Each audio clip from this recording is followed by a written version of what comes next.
Welcome back, race fans, to the tunnel turn, where things can get hairy. And that's the way we like them. You know it all the time. I'm Phil. This is Christina. How you doing, everybody? And welcome to our Drlington recap. Yep, it was another hairy one there. I mean, for a while it looked like it was Martin Truex all the way. I mean, you had the top two guys of the year, Harvick and Hamlin. They're sitting there going back and forth for second, while Truex was just in a whole nother league of his own. Oh yeah, I thought he had the race won. He dominated the first stage, dominated the second stage. That third stage, it's where it got a little squirrely for everybody, and it just completely changed the game. Yeah, we had different fuel strategies. There was a few guys like Chase Elliott and Kevin Harvick that was going with 2 stops in the last stage to keep fresher tires. Truex was going for the 1-stop strategy where he's just going to pit once in the middle and stretch it out. And after all that, did you see that insane move that Truex did on Chase at the end of the race? I mean, this is the guy, I don't know what happened or what Truex got in the car today, because it's like all of a sudden it was Dr. Jekyll and Mr. Hyde. He doesn't do that stuff. He doesn't knock people out. He's a good guy. I mean, not that they're bad guys. That's what he says. That's what he says. But when it came down to P's and Q's at the end of the race, he was on him like wildfire. It looked like he was just so fast that he just couldn't hold on to it. And he just, you know what? Oh, well, I'm going to hit him and take it with me. That's called a slide job gone wrong. That's exactly what that was. I mean, I don't blame him for going for the slide job because you're going for the win. You're in the playoffs. You want to get in. You know, I'm not going to blame you for it. But he always says, I don't race people like that. I don't race like that. That's not right that they race. I don't race people like that. Yeah, but I bring it up. Yeah, but I bring it up because I'm not getting mad at him for it. I thought it was pretty damn cool to actually see him fighting for a win instead of just going, no, I don't race that way. So I just sat there and watched him go away with the race.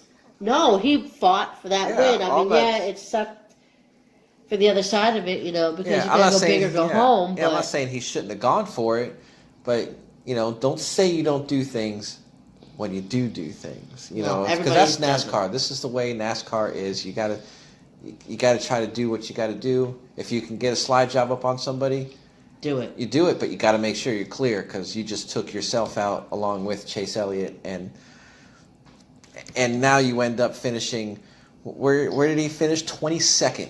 And that's 2 playoff contenders, by the way. Now that are killed right in the first part of the playoffs. Yeah, because instead of those guys getting first and second, Chase was 20th, Truex was 22nd, and those cushion that they had built up, not so much anymore.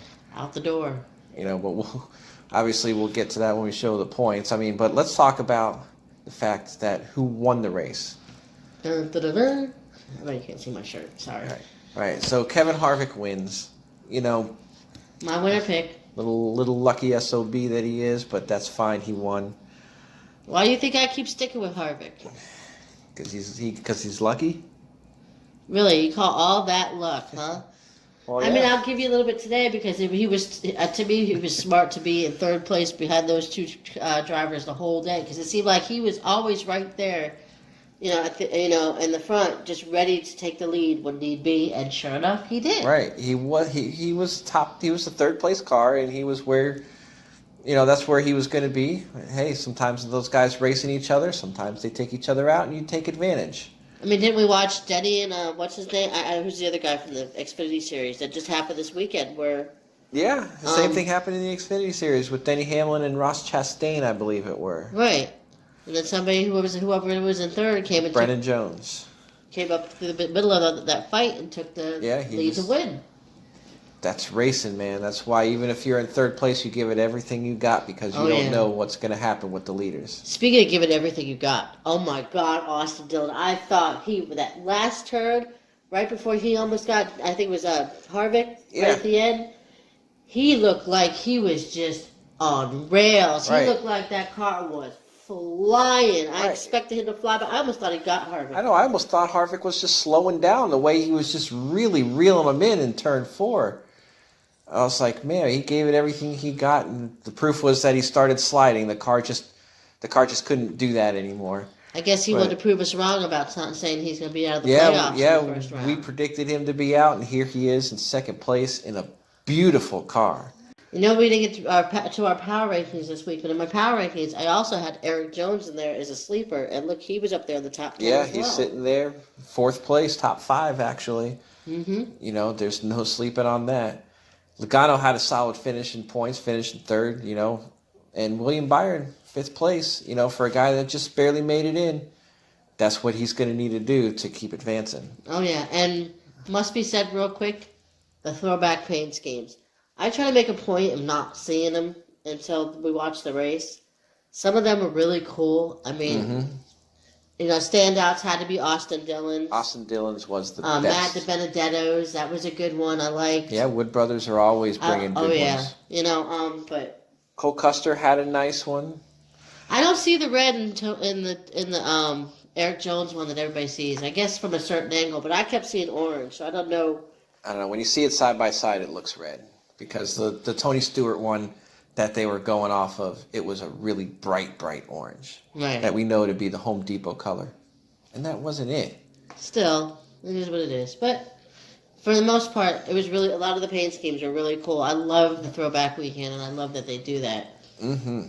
100%. This was one of the best ideas that they came of doing this throwback weekend for the Southern 500 because it really gives the race that continue where it feels like you're still in the past in a way. It still feels like it's good old NASCAR. You got these good paint schemes that we remember from all different generations of the past.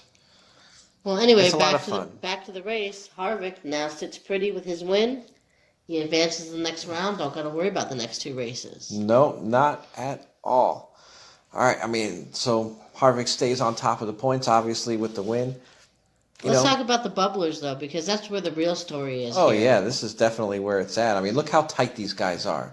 You got Austin Dillon is 8th place, but he's only 10 points. 10 points really isn't a lot. That's why he really needed that second place finish because he started the race out of it, and now he's 8th. So that was really good for him. Not so good, though, for guys like DiBenedetto and Ryan Blaney. I know. Where were they all day? They were just right. Didn't show. Stats from Blaney here aren't that great, so I guess it's just proven to be a history of bad races for Blaney. So, but he still should do better than that. 24th place. It's a bad time to have a bad race, but everybody has them. Not to mention that improperly mounted ballast cost him 10 points before the race even started.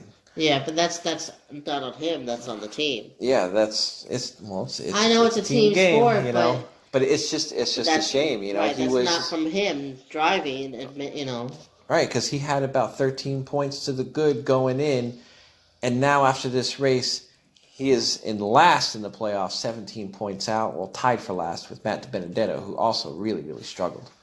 I know, he had a really rough day. So, good-looking car, rough day. But DiBenedetto, we know he's good at Bristol, and we know that the short tracks completely change everything, and 17 points is doable. Never count the Bush brothers out at a short track, especially Bristol. Yeah, even though they're right here in this mix, only 7 and 4 points above the cut. Oh, yeah, they're one of the best at Bristol, at least in the current modern drivers, Yep. And Almirola and Boyer, right now, they're tied for that cutoff. Almirola gets it because he finished that one spot higher because the tiebreaker is the highest finishing position within the 3 races. And Boyer's on his way out anyway, so it don't matter. Yeah, we predicted Boyer to be out. We predicted Custer to be out, which right now they are. But the other two, our other prediction to not make it out of this round, Alex Bowman, surprised us. He finished 6th place. He was in and out of the top 5. And right now he's sitting 19 points to the good, but he struggles at Bristol. He struggles at short tracks. So our prediction still could hold true. We'll see as it goes. And obviously our last one, like I said, Austin Dillon, man, he almost won himself in.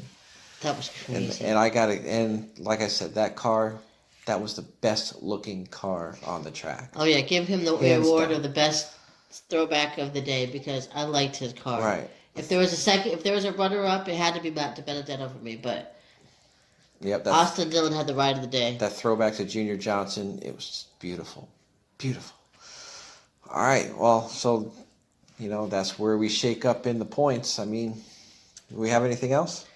Don't forget our giveaways. You know about them. 50, what we say, 75 drivers, secret giveaway. And then 100. Right there, you know it, Jeff Gordon 10. So don't forget, like, subscribe, and share. Tell everybody, your friends about the Tunnel Turn and about the great giveaways. Yep, and as you see, we love to have fun here. She's happy that Harvick won. I think it was kind of a stinker.